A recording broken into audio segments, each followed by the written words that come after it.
For the bent over row with a band, you can use any type of band, one with handles, one with a full loop. Either one is totally fine.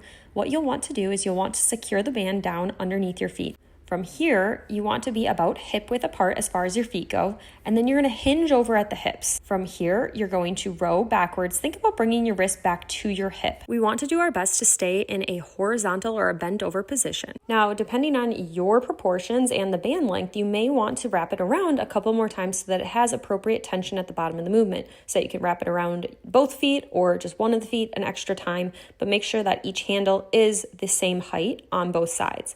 Again, you could also just pull up the band in between your feet. We just want to make sure that it's secure and it's not going to slide out from us. But we want to make sure, again, that there is enough tension on the band so that when you are hinged over, we're actually having resistance. Now, I want to show you this from the side here so that you can see what it looks like from the side profile.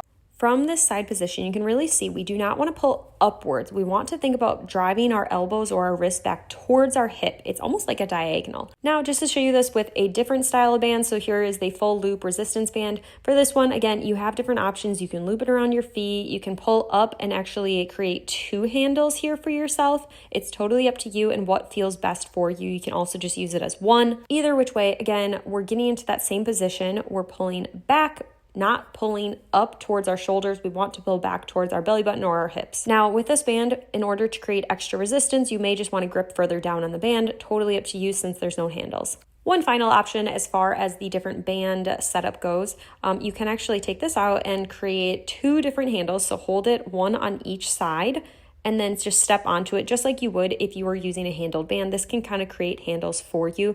This one's probably my favorite setup for this band. Okay, now that we've talked about the band options, let's talk about the actual setup of the movement. So for this movement, we want to make sure that our knees stay stacked over our toes and we're pushing our hips backwards. We're gonna hinge at the hips, and again, we don't want the knees traveling forward, we want them above the knee. So almost do a bent leg deadlift, and then from here, driving backwards, again, not lifting up towards the shoulders. To create a little bit more stability and make sure that you don't have to worry about rocking, you can place your head on a bench like so, and this is just gonna give you a little extra support. Again, just make sure that your spine is nice and neutral and you have an engaged core. And then obviously just use your bands.